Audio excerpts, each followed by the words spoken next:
If anybody has it, can you email me the link for the general public? Somebody just text me and ask me for it.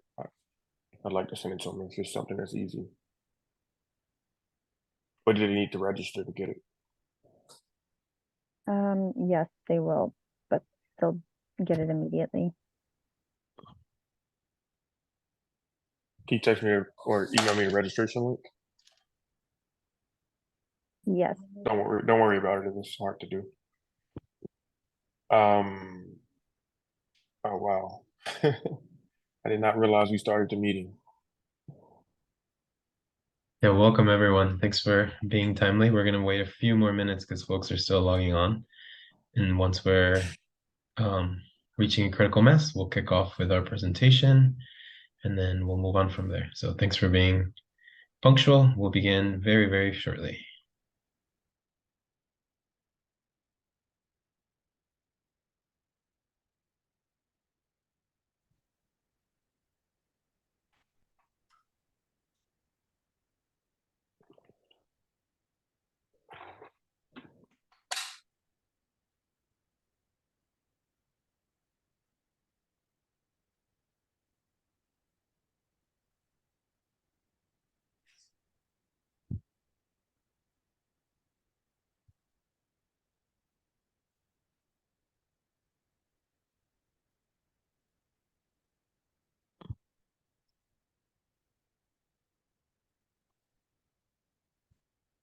Hey, Nikki, you're or Cody, whoever is running things, make sure that we download the chat at the end of this call because it's Open Meetings Act requirement.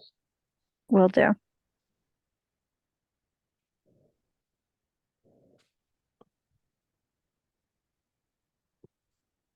You can start whenever as well, though. Hi, everybody. For those of you who just joined, my name is Anthony Driver. I'm the current president of the CCPSA. Joined here by my Vice President Oswaldo Gomez. We'll be starting shortly. He's going to kick us off with an overview of the proposed 2024 CPD budget. Yeah, thanks everyone. As President Driver has said, my name is Oswaldo Gomez, and today we're going to have a little bit of community engagement around this issue of the proposed police budget.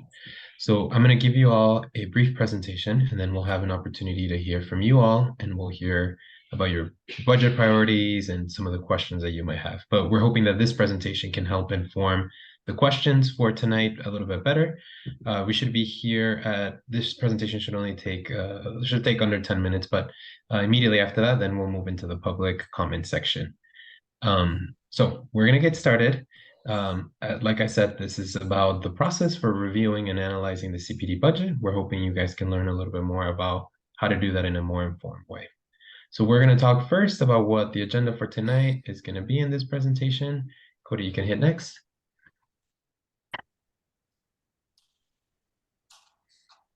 All right, so these are some of the topics that we're going to be reviewing today, and starting on the reason of why are we here and why are we having this forum?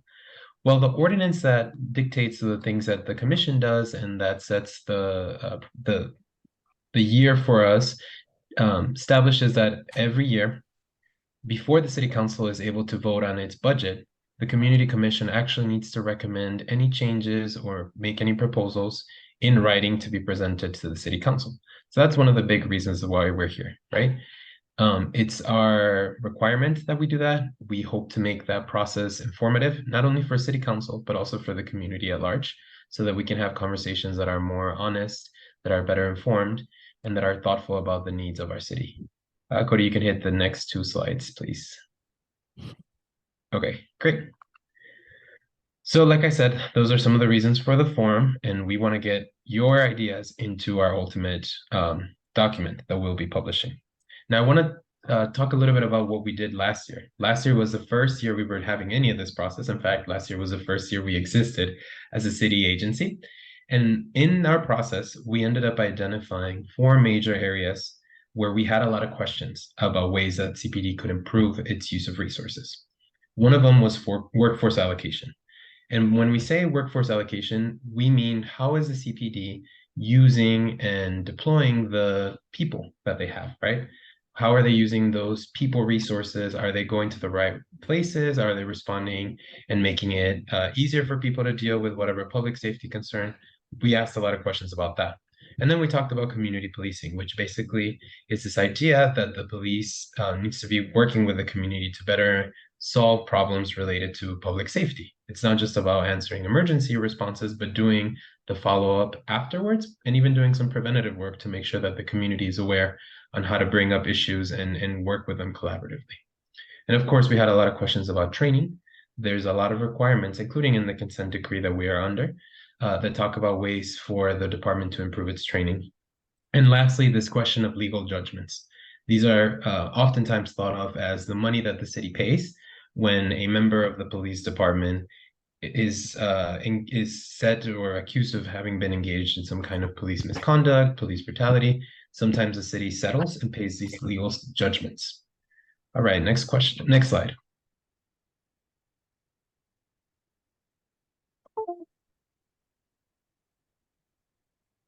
Next slide, Cody, thank you.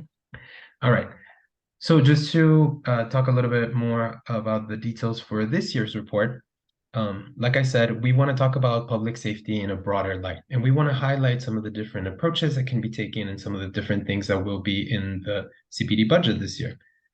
We will ultimately end up making a determination on what we would like to propose. But before that, let's talk about what's actually in the budget. The budget is a complicated document, and it has a lot of numbers. But here are some of the big picture numbers that are important for you all to think about. In 2024, if we look at all of the things that make up the police department's budget, it comes out to about this big number, right? $1.998 billion. That's a big number, and it is an increase from last year's budget, which was at around 1.9 as well, but a little bit below. We're getting closer to that 2 billion. It's about a 5% increase, which is sizable, but it's still worth considering that it's only about a 5% increase. Now, when you look and you sort of break it down for how it represents each individual citizen, each individual resident of the city, considering the entire budget and considering the population of Chicago and adjusting for a few things, it turns out that CPD spends about $736 for each Chicago resident, right? Which is an increase compared to last year's $708 for Chicago residents. So those are some of the big numbers that we talked about. It's $1.99 billion for the CPD budget. And this also it's also worth noting that similarly, the city spends over $1 billion in other public safety department, whether it be the Office of Public Safety Administration, the Police Board, the Office of Emergency Management and Communications, or OEMC, the Fire Department, our own agency, the CCPSA. There's a lot of other sources of public safety spending that go into a different part of the budget. Today, we're going to focus mostly on that 1.99 billion, which is focused around the CPD, but we just want you guys to get a sense that aside from just what's in the police department's budget, there's a lot of different players and a lot of different departments that are involved in making our city safer. Now, when we actually look down at the breakdown of the police budget, we see that the majority of the actual expenditures are really coming from one independent bureau, and that is the Bureau of Patrol. Those are the police officers that are patrolling our streets and doing the work that most people interact with when it comes to policing. That is about 67% of the budget, and the second highest bureau of spending is the Bureau of Counterterrorism, which only encompasses about 11.4%. So when you think about where most of the department's allocation of resources is going, it's really going to those sort of beat officers that are patrolling our streets. Okay, next slide. Now, the majority of the budget is really focused on, the majority of the budget is really made up of personnel services. That means salaries, salary benefits, and anything else related to actually people having their jobs, right? That's about $1.6 billion that we spend of that 1.9 simply on personnel services. There is about $105 million that is set to be allocated for legal costs, right? Which is related to those legal judgments that we had talked about before. And additionally, there's about $12 million that are set for other expenses and contractual services. Now, when we look at the breakdown of the personnel services, about 80% of it is 80% of the total budget is made up of personnel services, right? Now, there has been a slight increase in that percentage. There's been an increase of about 1.5 percentage of personnel services. And when you break it down, salaries are still the majority of it. And overtime also play a big role into this, with $100 million being allocated for that in this proposed budget. Now, the city did outspend a little bit on overtime last year with over 1.27 million that were spent last year in 2023. Now, sorry, you can hit the next slide, Cody. When we look at the personnel services, we realize that the CPD is a really big entity. There are about 14,137 people that are currently on the CPD payroll, right? Those are all the positions that make up the entirety of the Chicago Police Department. And that is 521 positions per 100,000 Chicagoans, which is a really interesting ratio to think about. Now, like I said, the Bureau of Patrol makes up the majority of the expenses when it comes to those salaries and wages. Similarly, and unsurprisingly, for full-time employees, they make up the biggest chunk of them as well, with over 75% of the total budget being spent on the salaries of the Bureau of Patrol. So it's a big chunk of what the budget is. And if you look at the budget, those line items will account for a lot of those Bureau of Patrol positions. Now, let's talk a little bit about the legal cost. Like we said, there's been about $105 million spent on legal costs. I think there's a little bit of mistake there. Oh, should have meant million. But these are all specified for financial purposes, right? And so there hasn't really been a change since 2023. The amount of money that is being set aside for all the questions of legal issues will be about the same. There hasn't really been a change, and there's potential for a change, but right now, as is being proposed, it's staying basically the same. And these costs pay for everything from legal services that the city is paying for, the trial costs, and all those other things. Now, contractual services is the third biggest chunk, but it's still a relatively small chunk compared to the other parts of the department budget, like salaries. It is about $12 million, but it's less than 1% of the total budget. It has increased by about 50%, and it's historically been just supplemented by grants and other revenue sources that the city has.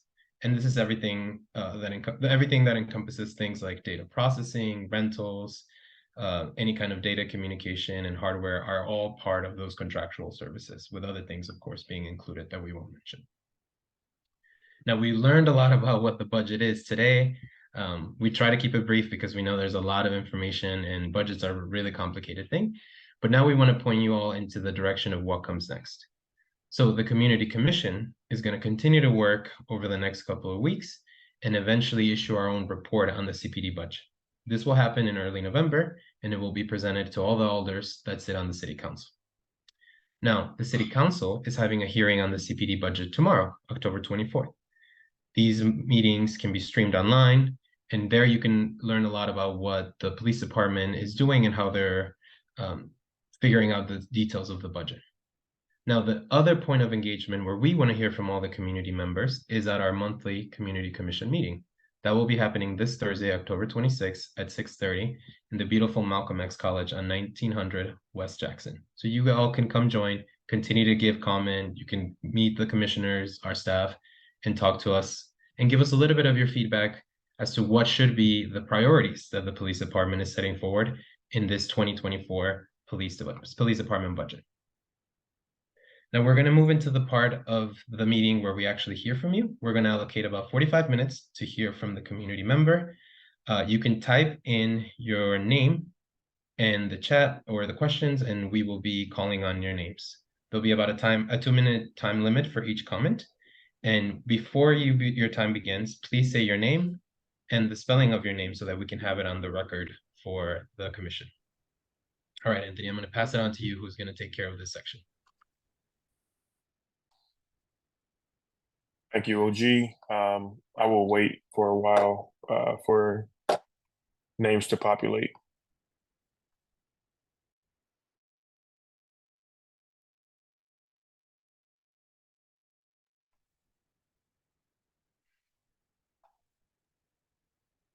And I'll say this again in case folks didn't hear it. If you would like to give us a public comment or ask a specific question, you may go to the question and answer function on the Zoom. So if you go to more and then question and answer, you should be able to pose your question and be called on by Anthony.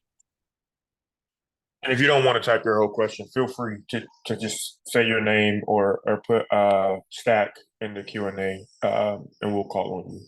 You don't have to necessarily type your question.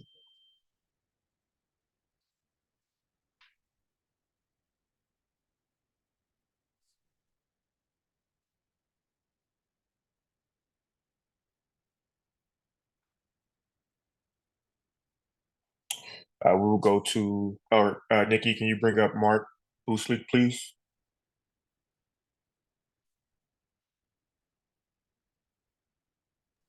Yes, just give me one sec.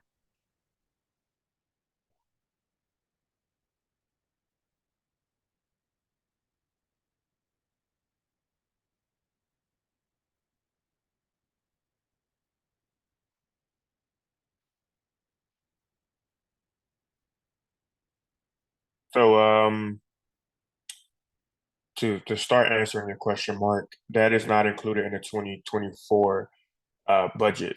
Again, we have not. Can you all? I wish there was a way that you all can tell me if you can hear me clearly or not. But to Oswaldo or any other people that can hear me, am I coming through clearly? Yes. Yes. Yeah. So this is not the answer to your question is no, it is not included in the proposed budget. The negotiations between the mayor's office and the Chicago Police Department and the law department, those have not been made public to my knowledge. I have not seen them. I learned about it the same as probably most of you all once I saw reporting on it. I did know that they had a contract that was finalized. There were some outstanding things that they didn't agree to, and they were at the bargaining table trying to hash those out. So this is actually a part of the old contract. From the reporting that I've seen, everything that I've seen in the press says that this increases the raises that CPD members will get annually from 2.5% to 5% in 2024 and 2025, and it also extends the life of the contract by 2 years. However, I would just stress again that I have not seen this. Nobody on our commission has saw this contract. It will eventually be made public because it'll have to be ratified by the city council. But we haven't seen it, and this budget was put out before that agreement was in place. Okay, yes, I'm aware of that. I just wanted to make sure that everybody else was aware of that. There are some additional costs with the new contract in terms of essentially bonus amounts paid to officers with particular training, and changes to pay grades as well. So just want to make sure everything's out there. Thank you. No problem. Thank you. And so I just got a text that apparently you all can't see the questions. So the question that Mark posed was, does the 2024 budget include the recent FOP contract settlement? Next up, Tom, excuse me if I butcher your name, Tom Roy Dobbs.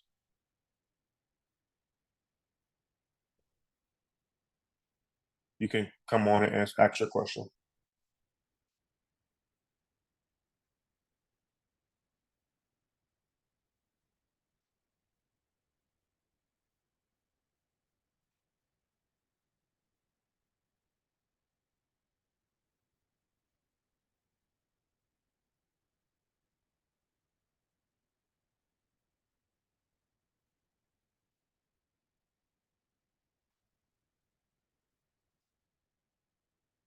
Are you still here? Should we move on?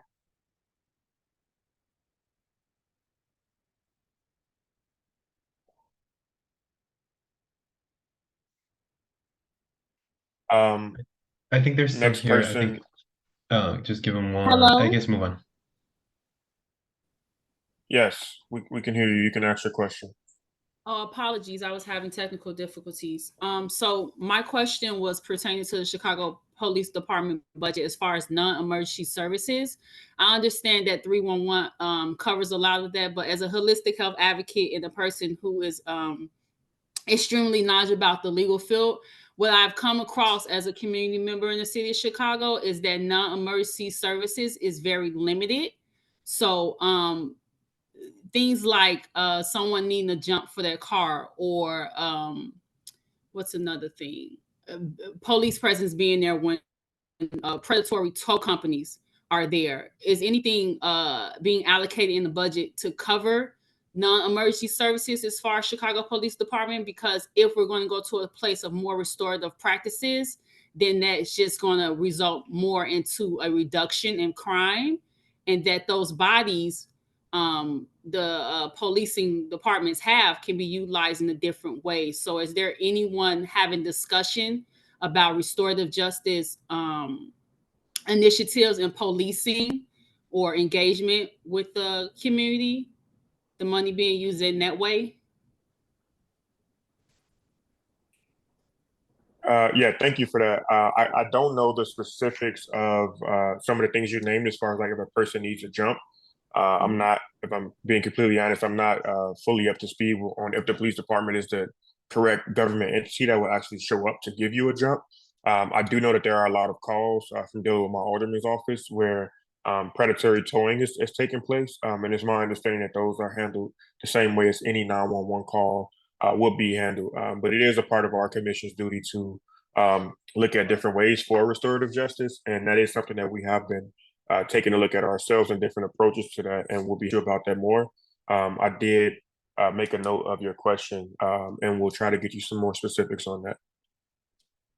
One thing that I'll say that I do know is that maybe not necessarily restorative justice practices, but the department is investing more in victim advocate services. When you go up until this year, if you were going and reporting a crime where you were, seriously hurt, or someone, became a victim of certain kind of crimes, and these are some of the most violent ones, there was a person that was supposed to provide you with connections to services so that you can work through getting better and so on. The department is expanding to put 2 civilian positions that focus on those things, and that are working with folks that are survivors of gun violence and targeted homicides and things like that, as well as other things like sexual violence. There are services where civilians or community members like ourselves, so not sworn officers, are expected to be hired in every single police district. There's 22 police districts. They want to expand it so that more support is given to each one of the police districts, whereas before it was a little bit less available in individual districts. So maybe not restorative justice, but there will be an expansion of these positions of community members like yourselves who will be hired by the department to provide people with help in connecting to these services. That's one of the proposals for the budget. And just to move things along, if you can just bring people up as they are there, I think it's slowing it down a little bit. We're having to call each specific person by name, but right now we should be at Janet Goyani.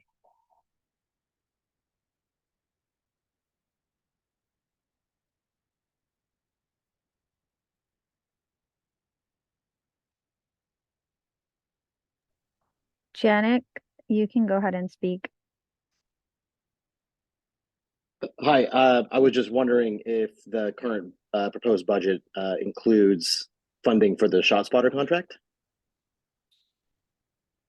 The ShotSpotter contract is not a part of the Chicago Police Department budget. The ShotSpotter contract is a part of the OPSA, which is Office of Public Safety Administration. And I think there's also parts of it that are in the OEMC, which is basically the 911 center. OEMC is short for Office of Emergency Management and Control, but the ShotSpotter contract is not a part of the CPD budget. So the answer is no. But if you're asking, is it a part of the city budget? The answer is yes, but it's not a part of the CPD budget. It never was a part of the CPD budget. It's always been through different entities. It's administered by OPSA and OEMC. Got it. Thank you.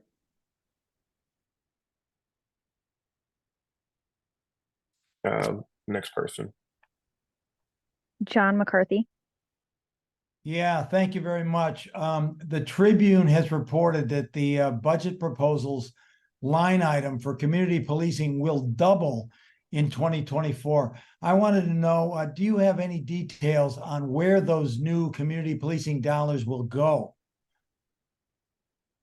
Yeah, so from conversations that we've had with Superintendent Snelling, it's his desire for the entire police department, for every officer to be a community policing officer. He said that a number of times that he doesn't want, you know, he wants to keep the current program, but he also wants to make sure that every officer is a community policing officer. So some of those dollars will be spent on training. The department is also in the middle of evaluating, as Dave said, a number of times on a number of different superintendents, evaluating which is the most effective program for community policing. And so it will also go towards personnel, towards boosting the ranks of the community policing office. Other than that, we do not have any more specific details.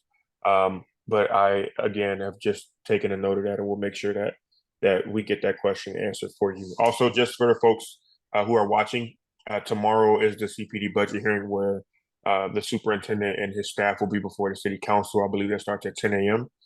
Feel free to tune in there as well.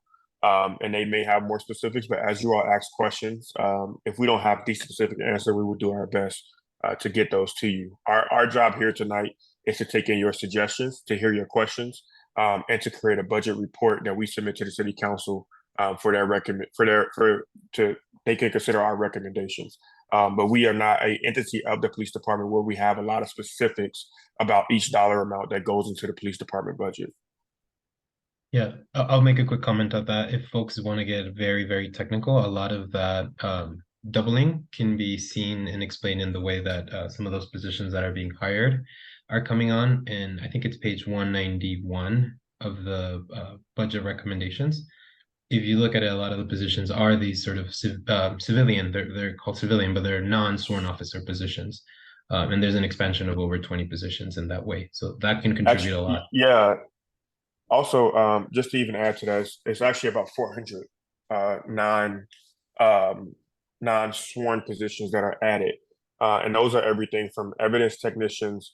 One of the big emphasis that they made, which is partly in response to the mayor's recommendation from his, I don't know what they call it, the transition committee, public safety transition committee, as well as our budget report from last year, was they're expanding victim services. So in our conversations with the superintendent and his team, one of the things that we've all collectively identified is that when someone is the victim of a violent crime, there's a lot more support that's needed, and it's not necessarily needed from sworn officers.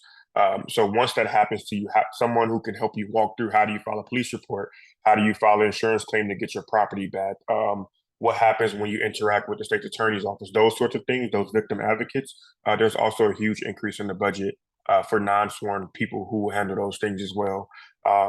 In regards to some of the processing times and trying to get that clearance rate up, having non-sworn personnel who can do who can be evidence technicians and who can help speed that up, but you don't actually have to have a badge and are going to do those sorts of things, are all things that the department and the superintendent have stated that they're looking to utilize to be able to speed up some of those things. But again, we're here to make recommendations, and we don't have those specific answers. But I don't mind sharing if there's any knowledge of some of these things that we do know. I don't mind sharing that. Next up, we have Carlos Morales.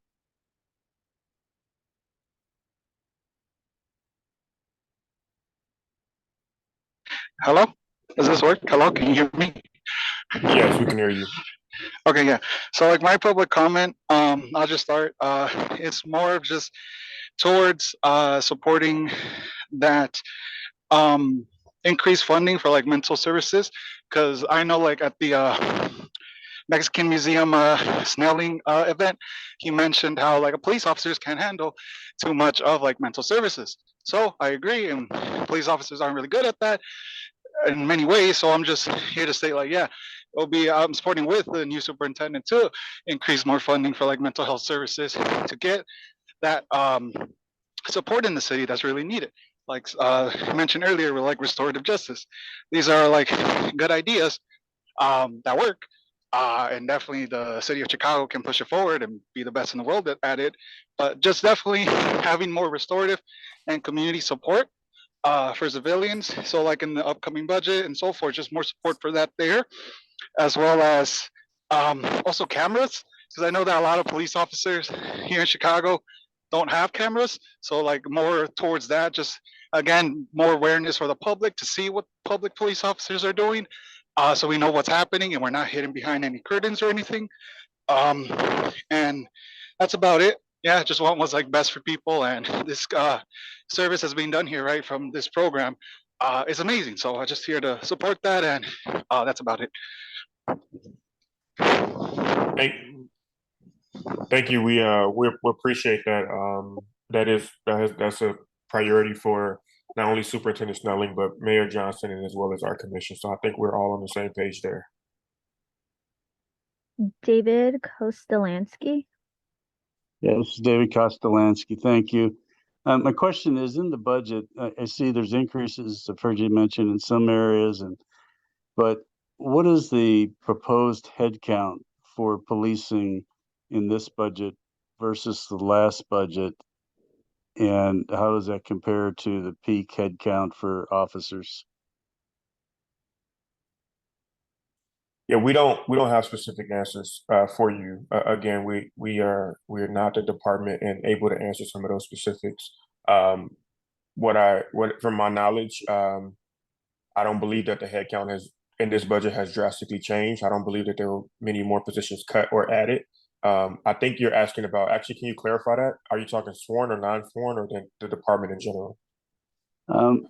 This department, but I think that maybe clarify, I've attended a number of police commission, police councils meetings, CAPS meetings over the last month and before that, but probably 6 in the last few weeks. And one of the things that consistently comes up from all entities is the need to see more beat officers on the street, have them available, be seen, talking to people, learning what's going on, so that they're there in a supportive role, as well as being able to know what might happen or who's doing what.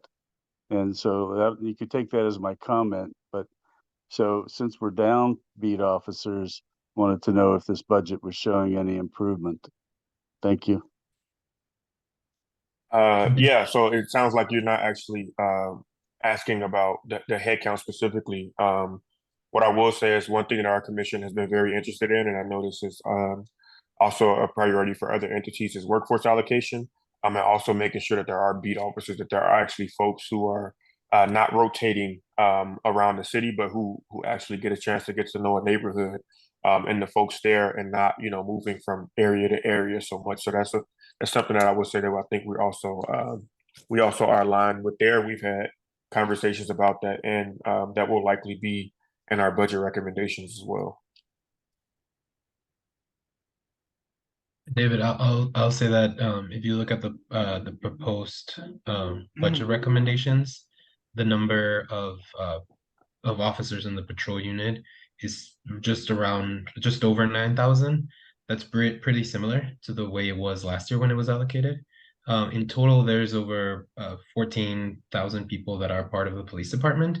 Some of those positions can be moved around, and people can be put in different bureaus depending on where they're detailed. But we haven't seen a huge drop necessarily in the number of people that are beat officers. If that's the question that you're asking, I don't think that we've seen that. Next up is David White. Hi, can you hear me? Yes, go ahead. Yes, we can hear you. Okay.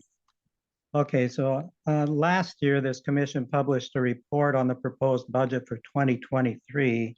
And the main takeaway from that report was that the police department had not been using its budget effectively or equitably because it did not have a long-term data-driven strategy to reduce violence. To that end, the commission asked CPD to collect data on workforce allocation, community policing, training, legal judgments, and how the police department's spending promotes public safety. CPD was asked to submit reports to the commission to provide evidence that the police department was moving toward a data-driven approach how its funds were being used. Did that happen? So we're ending our actual goal setting and evaluation process takes place. It starts every November and it concludes in January. But also at the end of the year is a full evaluation of the things that happened in the previous year. So we've been having there are two commissioners who are responsible for CPD goal setting and evaluation. If I'm not mistaken, I believe that is Commissioner Loizon and Commissioner Nellis. They actually have monthly meetings and check-ins with the department. So the short answer to your question is yes. Are you muted after speaking? Oh, the short answer to your question is yes. But the longer answer is we've had 4 superintendents since we were appointed back in September, and it's very hard to get any of that stuff done when you have a constant turnover in leadership. So I hope that Superintendent Snelling will be here for the long haul, and he's a person who we can hold accountable to make sure that we're getting those things done. I'm sorry, that's actually Commissioner Brown and Commissioner Mellis. I misspoke earlier. But now that he's in place, we do plan to make sure that we have those conversations a lot more often, and that we're making those reports public. A long-term workforce allocation study is direly needed by the Chicago Police Department. It's something that we haven't had in a while, and it will really help us to get to the answers of some of these things. So that's something that will be in our recommendations as well.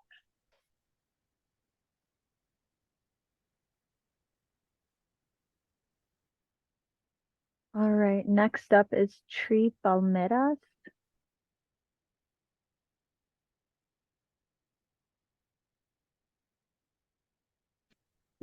Hi, we the Black people of I represent an organization full of Black folks of Chicago who view an increase in CPD budget as an attack on Black people.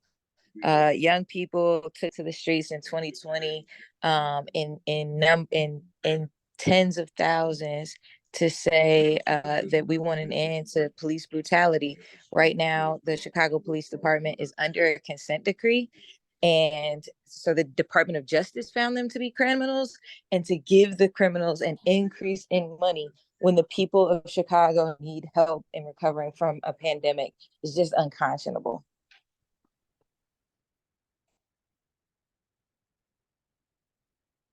Okay, I appreciate your comments. Just wanted to be clear that you were just making a comment and you weren't asking a specific question. I want to make sure it's not something that I didn't address.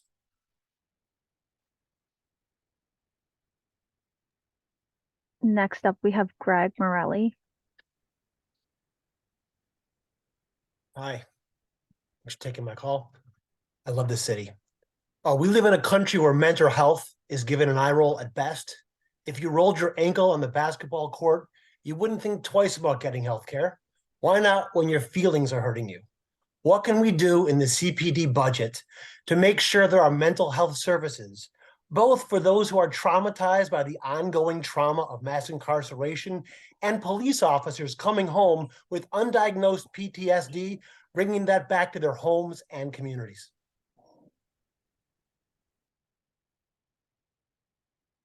So I don't know if you want to answer this as well, Oswaldo, but there's a current ordinance that's a working group that was started before the city council, and the ordinance that's entitled Treatment Not Trauma. That is would send actual mental health practitioners out into the community as opposed to police officers. That's something that I personally support. I believe Oswaldo, and if I polled our commissioners, I believe that's something that we all support as well.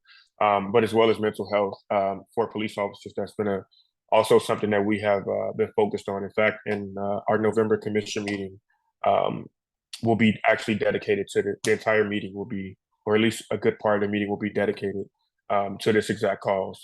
That's one of the things that we have. One of the tools we have at our fingertips is to be able to call hearings and shine a light on certain issues, and we plan on doing that. And that's also, again, something that will absolutely 100% be in our budget recommendation. So just want to thank you for that comment and that question, and let you know that we heard you and we will be including that.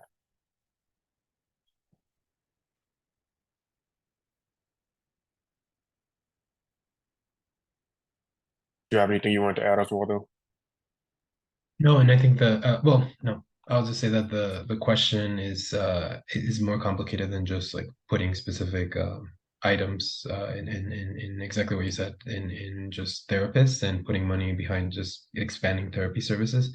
We've heard from a lot of officers in the same way we've heard from community members that mental health issues are not just solved by dealing with the symptoms, but actually helping make people's realities and lives more dignified.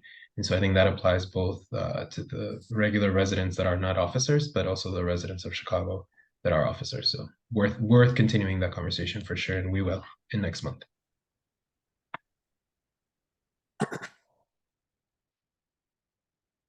Next up, we have David Orlikoff. Hi. Sorry. So the number one expenditure is patrols, and also that was going to be an expansion.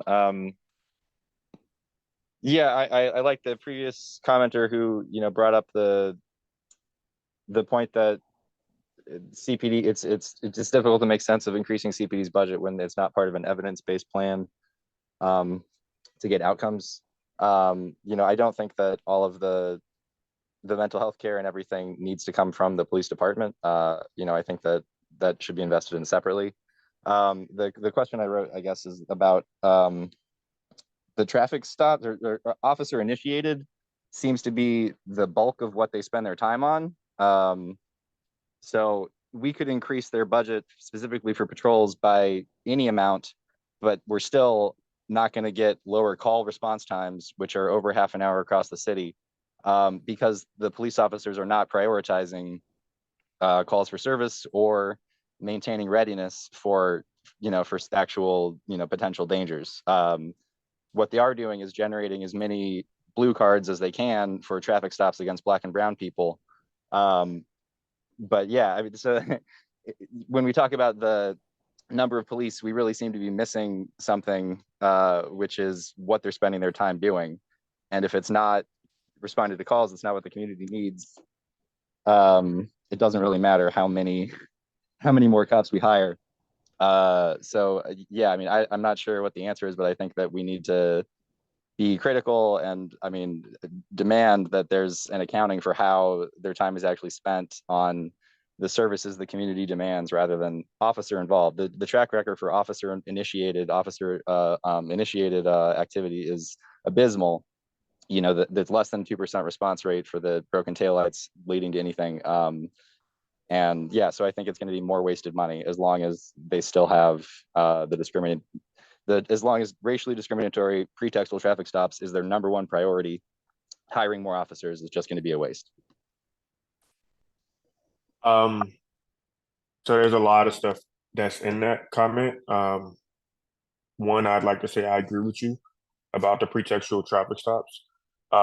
That's something that has been on the top of the list for our commission for a while. We recently, actually earlier today, we submitted written comment to the monitoring team for the consent decree that is specifically regarding traffic stops. I will also say to you that during our superintendent search, that was a big part of our calculus was making sure that we actually asked folks if they have a plan for that. And it's not something that we're going to take our eye off. I will share, and again, this is for him to speak for himself, but Superintendent Snelling, to my knowledge, does not support the use of traffic stops as an actual crime fighting tool. I'm not sure if that can be said for the last superintendent, the last permanent superintendent who wasn't interim. I'm hopeful about it, but I do think that is a disgusting way for our police officers, our department, to be using their time. I also completely agree with you when you talk about response times. I agree, and I myself found myself in a situation after having been the victim of a robbery where I would like to tell you it took 40 minutes, but I didn't have a phone or a watch to actually be able to tell time because that was taken. But my parents were actually able to arrive before the police were. So I agree with you, and I think that we have to do a better job.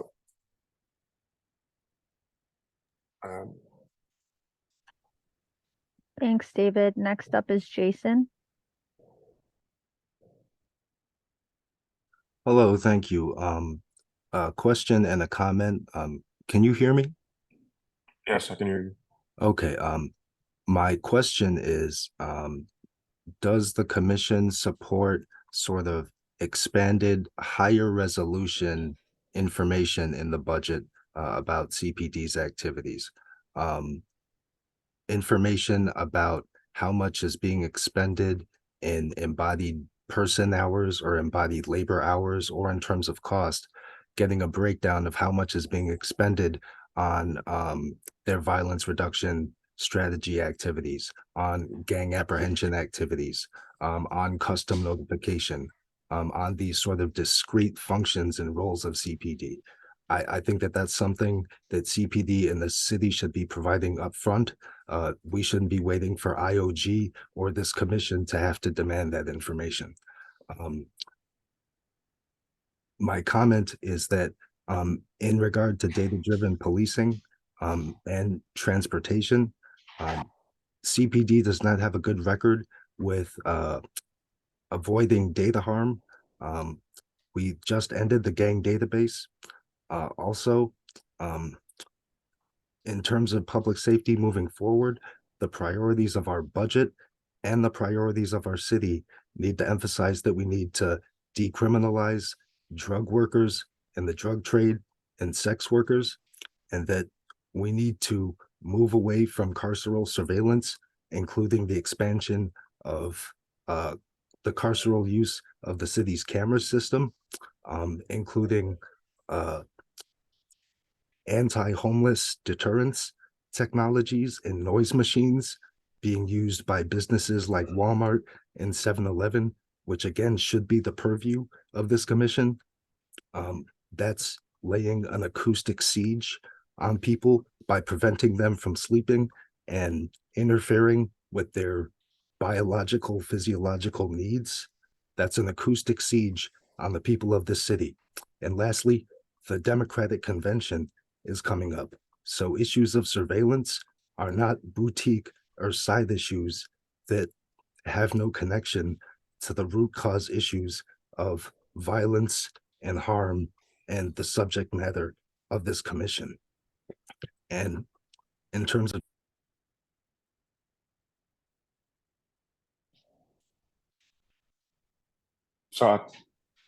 I think that was I don't know if our clock is like frozen or not. It's frozen on my end. I think that was your time. It was a little bit difficult to follow you. There were bits and pieces of what you said that I agree with, some I didn't agree with. I don't know if we can give the last commenter another 10 seconds, just if there's a specific question you'd like us to respond to. I'd be happy to do that, but it kind of jumped around a little bit and it was hard for me to follow you.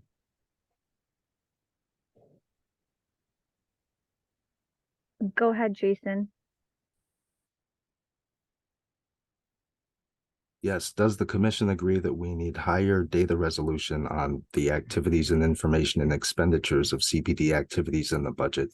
And also, do you agree that we need to move away from enforcement and carceral surveillance, especially as we see the Democratic Convention and increasing transportation modernization happening in the city at the same time that the Mayor's Transportation Committee report is putting forth a carceral mental health strategy to pull people off the trains with no outcome metrics for the quality of interventions being provided to folks caught up in the mayor's public safety CTA scheme?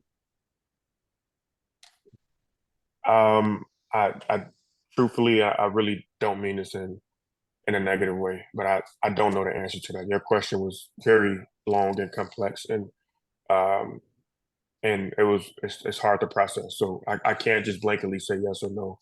I also can't speak for the commission, but speaking for myself, I would message you my phone number if you'd like to talk more, but I literally that was a lot to process, and I was not able to keep up. Jason, one thing that I'll point out, and I think this is good for folks to know, it's right now we have been hearing and when we've talked about a rather abstract proposal for a workforce allocation study, and unless you do workforce allocation studies, then you don't really know what they look like, especially in something as complex as the police department. But here's what I'll say to answer the first question that I believe that you ask is which is about whether or not we support more transparency in getting more details about what the police department spends their money and their resources on. Absolutely. And that's part of the reason why we want folks to be educated and to have thoughtful discussions. It's part of the reason why we brought the presentation and why we'll have our eventual recommendations. But a workforce allocation study is more or less one of the places that you can look to answer those specific questions, Jason. I agree with Anthony on, I don't know too much about the city's transportation plan. I think those other questions are definitely questions that I think about, and surveillance is something that I worry about all the time. But I think the questions are multifaceted and difficult to answer in this specific form. But to the question of transparency, of course, I would be glad to work with community members to figure out how that can look. But we have to do it in a way that's digestible as well, because it's a lot of information for people to take in all at once. Next up, we have Michael Schwartz. Actually, it's Michelle Schwartz. Hi. Can you hear me okay? Yes, I'm sorry. That's okay. That's okay. Thanks for allowing me to be part of this proceedings. It's my first time witnessing anything like this, and I think it's great. Anthony, going back to something you said, I recognize this is about budgeting for CPD and an overall hearing, but you did say something about a program starting for dispatching mental health workers as for police situations, as well as offering mental health care for traumatized police officers. But you mentioned a program name. I didn't catch that name. What was it? Treatment, not trauma. It's a you can pause her time. I don't want to take up more of her time with me talking. But treatment, not trauma is a thing that's been around for a little while now. I think it was first put originally in the budget in maybe 2019 or 2020, but it wasn't funded. And now it's up. It's a pilot program now. This our current administration, our current mayor, this is one of the issues that he ran on. And what it would do is actually, if you call 911 and it's for a mental health emergency that doesn't require a sworn officer, we'll send mental health practitioners out into the community to actually deal with those issues. It'll also alleviate some of the burden on policing. And it's, what many, myself included, believe is a more humane way to deal with humans who are experiencing a mental health issue. So the mayor has, and the city council has called for a working group that is currently active that will make recommendations for how to roll a program out citywide. And that'll probably, in all likelihood, be something that's in the. I'm not a city council member, so I can't speak to that. But my assumption as a citizen will be that that'll be in the next budget. That's fantastic that they have that. I appreciate the answer. Thank you. No problem.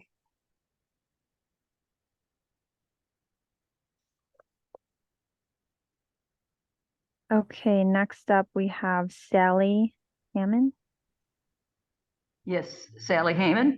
I've been going to my local beat meetings since the 1990s, almost every single month since for all that time. And several years ago, they stopped having monthly meetings, and we now have them every other month, which I think has really decreased community participation in the beat meetings and basically put a real damper on building community policing on a beat level. Can you let me know how much money is needed in this budget to make sure that we can have CAPS beat meetings every month for every beat across the city?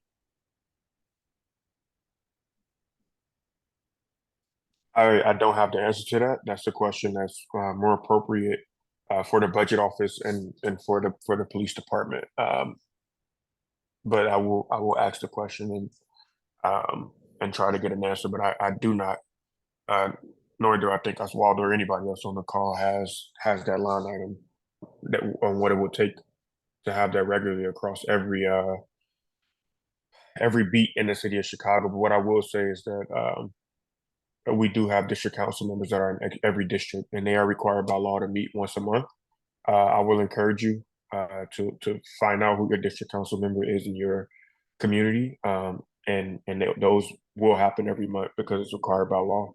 And I think that's a great way to engage with folks and move the needle on public safety in your community.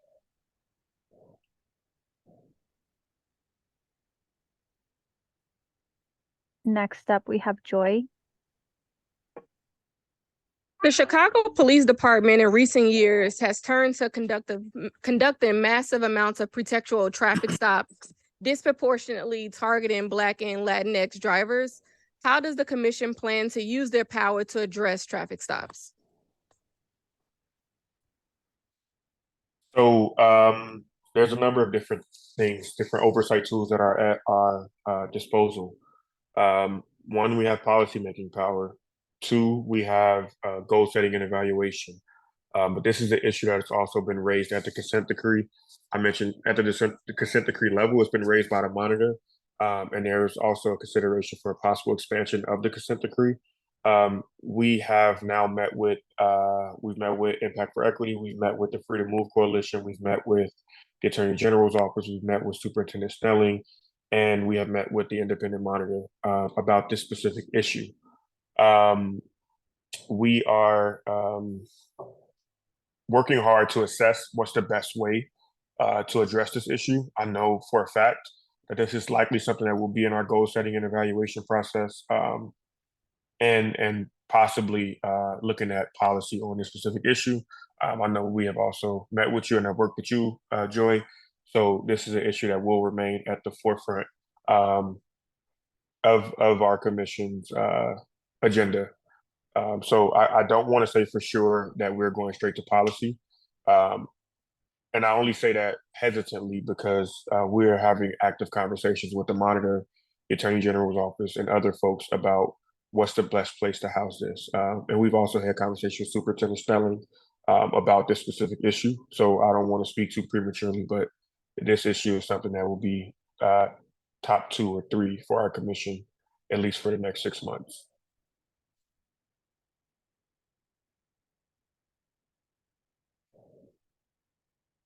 Do you want to add anything else, Waldo? Or are you good? No, I think you covered it, but we definitely appreciate people bringing up these things. You are, at the end of the day, so important to setting our agenda priorities. And I want to encourage you all to not just bring up the issue, but be thoughtful partners in coming up with solutions. We don't know all the facts, and we definitely don't have all the solutions, but I think our commitment has always been to work with everyone. So thank you for being so present, Joy, and everyone else that's brought up the issue of pretextual stops as well.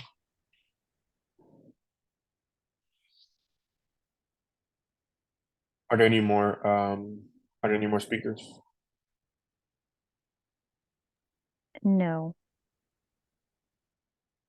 Well, would like to thank everyone for joining us tonight. We will have an in-person meeting at Malcolm X College. That will be an in-person budget meeting. It'll be very similar to this. We'll be able to engage and talk to the public about priorities. And again, the Chicago Police Department is scheduled to go before the City Council in the morning and talk about these specific issues. And you'll probably be able to get more specific answers from them at that budget hearing. So would encourage you all to tune into that as well. Thank you for engaging with us. You are appreciated, and I hope that you continue to engage, and we'll see you soon.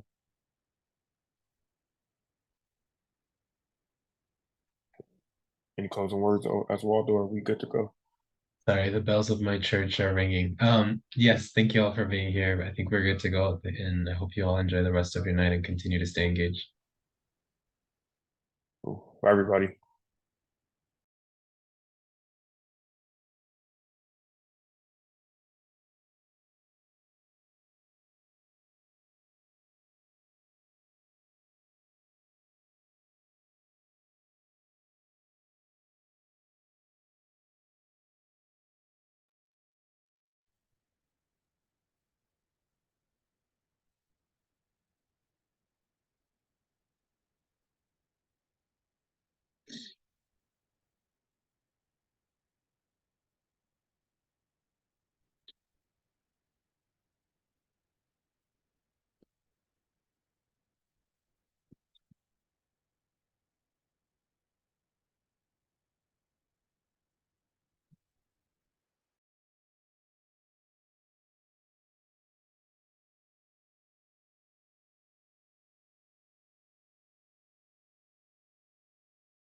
I'm so sorry that for putting us in this position.